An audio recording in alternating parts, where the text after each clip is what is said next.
Et donc, dans ce premier entretien de l'Actu C'est vous, nous parlerons du phénomène de l'urbanisation des communes littorales bretonnes, où l'extension des zones urbaines a conduit à la perte de terres agricoles et naturelles, sans entraîner pour autant une hausse significative de la population.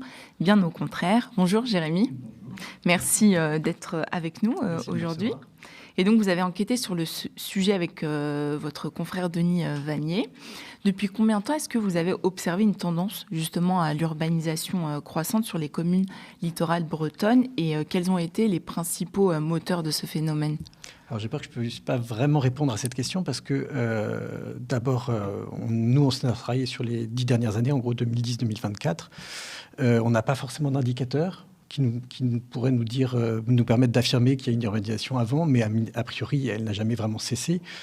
Ce qui est certain, c'est que depuis les années 2000, on observe une accélération, puisque à cause de l'attractivité tout bêtement de la Bretagne, aussi peut-être de la saturation d'autres littoraux.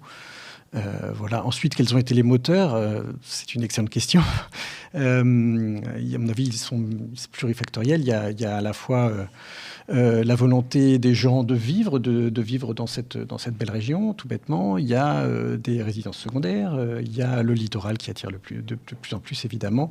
Donc, tous ces facteurs-là amènent... Et puis, il y a aussi la volonté des élus locaux de développer l'activité de leur commune, ce qui est tout à fait légitime. Et justement, comment est-ce que vous vous êtes rendu compte de ce phénomène-là ? Est-ce que c'est vous, parce que vous connaissez la région, ou est-ce que c'est parce que c'est des personnes, des locaux, qui vous ont interpellé justement à ce sujet ? Alors là, c'est mon expérience personnelle. En fait, tout simplement, ça a commencé il y a peut-être 5-6 ans. J'étais effectivement en vacances en Bretagne, sur le littoral, et puis je vois des constructions en train de se faire, ou des permis de construire. Il y a des permis de construire affichés un peu partout. Et je me dis, mais... si ça me rappelle quelque chose, il n'y a pas une loi qui s'appelle la loi littorale qui normalement limite ou en tout cas contrôle cette urbanisation. Et je me suis demandé pourquoi ces constructions-là avaient été autorisées. Ce qui d'ailleurs, après recherche, retourner sur ce lieu-là en particulier, effectivement, elles n'auraient jamais dû être autorisées. Elles sont totalement contraires à la loi littorale. Donc c'est comme ça que je m'y suis intéressé. Je me suis demandé, mais comment ça se fait ? Comment se fait-il que des constructions sont autorisées alors qu'elles ne devraient pas l'être ? Et c'est comme ça que j'ai fait une première enquête qui a été publiée dans le journal Le Monde il y a maintenant 3 ans, 2 ans et demi. Et après, j'ai voulu effectivement poursuivre cette enquête parce qu'il y avait plein d'aspects qui me semblaient manquer un peu pour être approfondis. Je me suis rapproché de Splend qui m'a fait rencontrer Denis Vanier, lequel avait, en tant que data journaliste, une approche tout à fait complémentaire. Et lui, il est allé pêcher justement dans des données d'urbanisation, de l'hygiène, des bases de données de Citadel, etc., qui sont les bases de données des permis de construire accordés. Bref, donc on s'est lancé là-dedans à ce moment-là et on a pu vraiment se rendre compte de l'urbanisation. Et c'est comme ça que d'ailleurs Denis a mis au point, a réalisé une carte dans laquelle on peut naviguer sur le site de Splend, où on peut voir vraiment toutes les zones qui étaient déjà urbanisées en 2014 et qui ensuite, entre 2014 et 2024, qui ont été urbanisées avec tous les permis qui n'ont pas encore été réalisés mais qui ont été accordés. Et on s'aperçoit que c'est quand même beaucoup.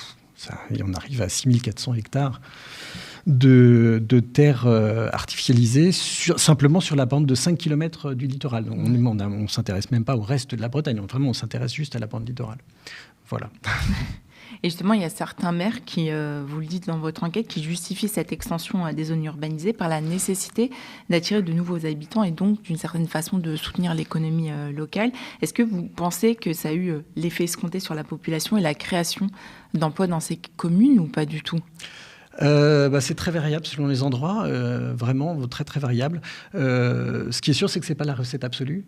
Ce qu'on peut dire, c'est que y a plusieurs choses en fait. L'accord, un maire va vouloir accorder un permis parce qu'on lui demande, tout bêtement, pour acheter un peu la paix dans la commune. Il y a parfois ça, on cède un peu. Parfois, c'est en effet pour attirer des activités, des entreprises, des choses comme ça. Et encore une fois, c'est tout à fait légitime.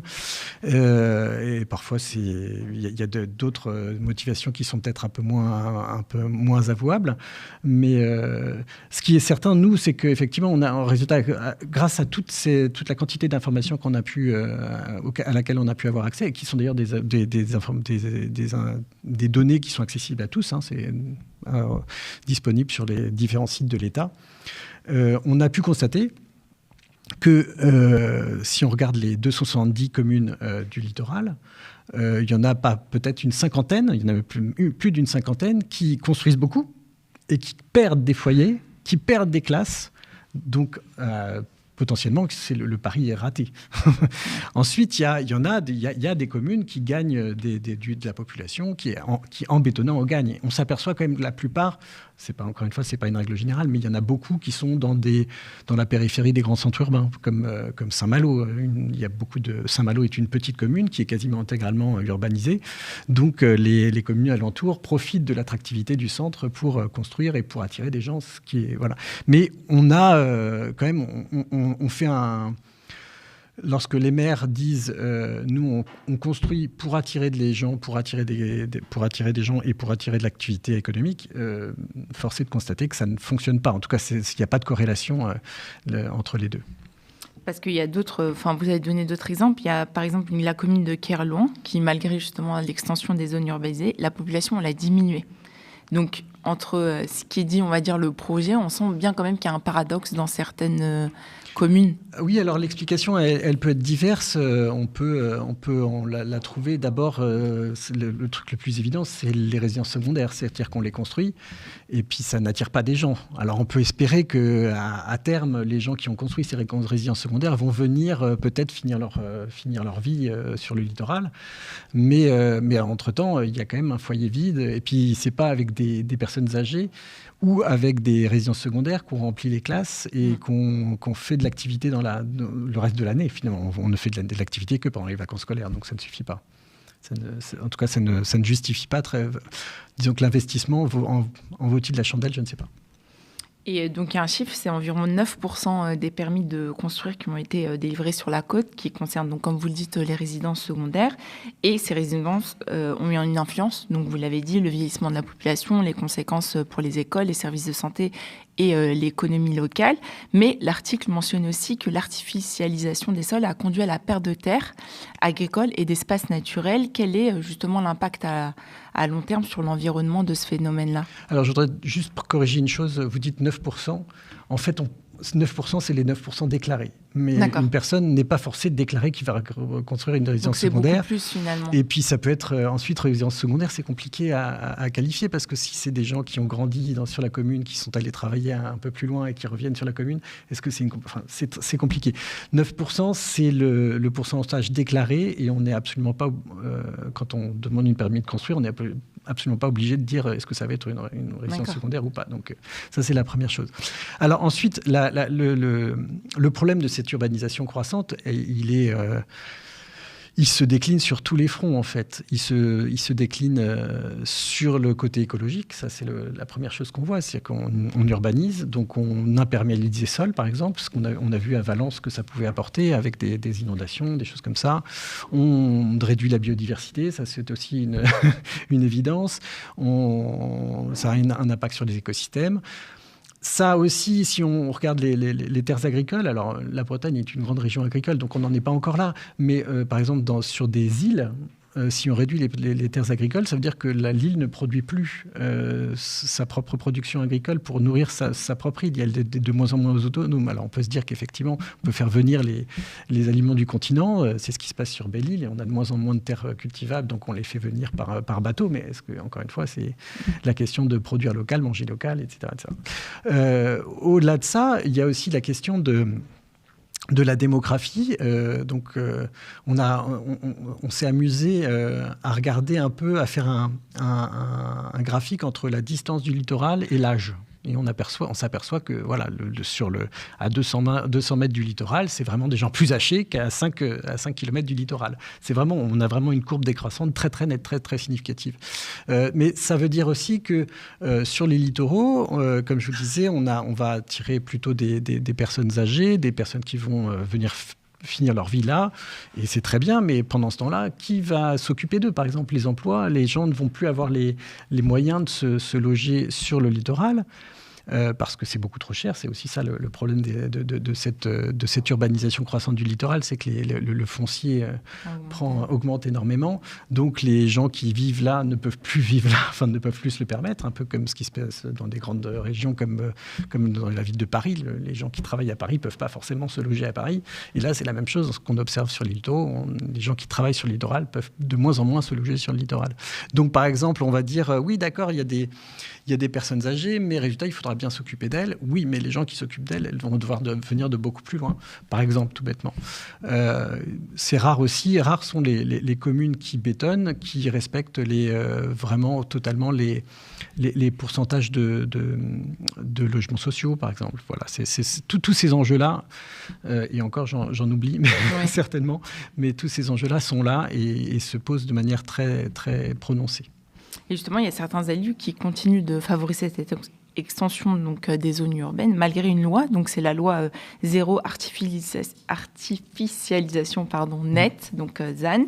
Est-ce que, selon vous, comment est-ce que ça pourrait affecter justement l'avenir de ces communes littorales ? En fait, malgré les lois, il y a même des flous aussi sur le fait de contourner la loi littorale. Oui, alors justement, la loi littorale et la loi climat et résilience qui définit le zéro artificialisation nette, c'est deux choses différentes.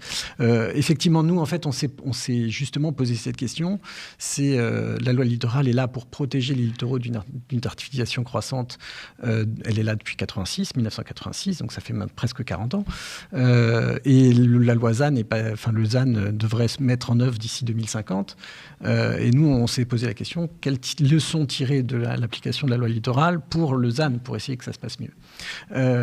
Alors, s'agissant de la loi littorale et de la loi ZAN, en fait, la loi littorale et aujourd'hui la loi ZAN, c'est fait dans un contexte de décentralisation. C'est-à-dire qu'on a confié l'urbanisation aux communes, aux élus locaux, ce qui n'était pas le cas avant. Avant, c'était plutôt l'État qui décidait, c'était les services de l'État qui acceptaient ou qui validaient les permis de construire, etc. Et on s'est dit, c'est les élus locaux qui connaissent le mieux leur territoire, ce qui est tout à fait légitime. Donc, on va leur confier le droit de déclarer que tel endroit est constructible, tel endroit n'est pas constructible, comment ils veulent développer leurs agglomérations, leurs communes, etc., etc. Et donc, c'est eux qui décident d'avoir des permis de construire. Et au demeurant, cette démarche, je pense, est tout à fait saine. C'est effectivement les élus locaux qui connaissent le mieux les besoins de leur commune et qui connaissent le mieux les enjeux, etc., etc. Sauf que il aurait fallu renforcer un peu plus... Alors, d'une part, il aurait fallu renforcer un peu plus le contrôle de légalité, qui est aujourd'hui exercé par la préfecture. Et d'autre part, il aurait fallu que les termes de la loi soient très clairs. Oui, il y a un manque de clarté. Voilà, on s'est dit, on laisse ça aux élus locaux. Des résultats, on n'a rien défini. On a donné des notions comme village, comme agglomération, comme hameau. Ouais. Mais qu'est-ce que c'est qu'un hameau ? Qu'est-ce que c'est qu'un village ? On ne dit pas. On ne donne pas. On ne dit pas, c'est tant de maisons par hectare, ou c'est tant de distance entre deux maisons, etc. On ne donne rien. La loi ne donne pas. Elle dit, c'est les élus locaux qui vont décider.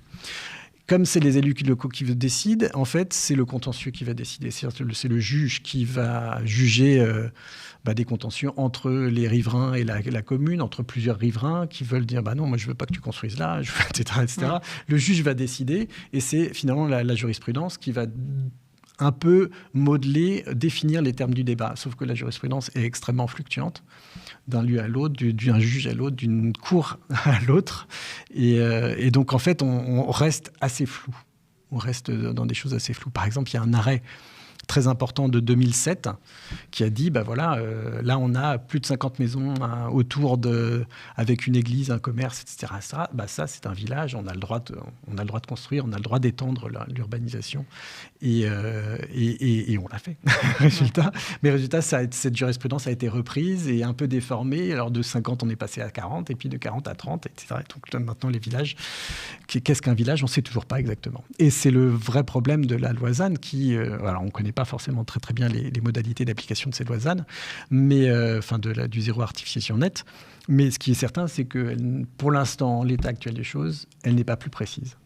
Elle ne définit pas plus précisément les termes du débat. Et résultat, c'est la porte ouverte aux élus à faire ce qu'ils veulent. C'est-à-dire ceux qui ne veulent pas artificialiser, ils arriveront très très bien à ne pas s'artificialiser. Par contre, ceux qui veulent artificialiser pourront continuer à le faire a priori. Et justement, est-ce que ce sont des cas isolés? Parce que vous parlez aussi, vous donnez des exemples. Il y a le projet de Plouvien et Tréglou. Est-ce que, qui justement montre comment un échange de terrain a permis de construire la loi littorale, est-ce que ces éléments-là, c'est un cas donc isolé ou est-ce qu'il existe d'autres exemples de ce type en Bretagne? Alors le cas de Plouvien et de Tréglou est assez particulier. C'est-à-dire que Plouvien était une commune littorale parce que sur un estuaire, sur la Berbenois, il me semble. Donc elle était, mais vraiment au bout de l'estuaire, vraiment très très très au fond. Et elle était. Alors la loi littorale s'applique aux communes qui sont proches des îles littoraux. Donc effectivement c'est ça. Sauf qu'elle voulait faire. Plouvien avait un projet de tour, un projet industriel avec la laiterie Sille, et puis aussi des problèmes des projets de montée des éoliennes, et la loi littorale les en empêchait.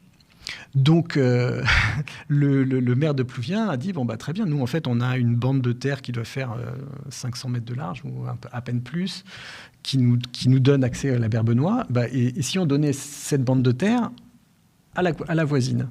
C'est vraiment ça. C'est un tour une petite astuce urbaine.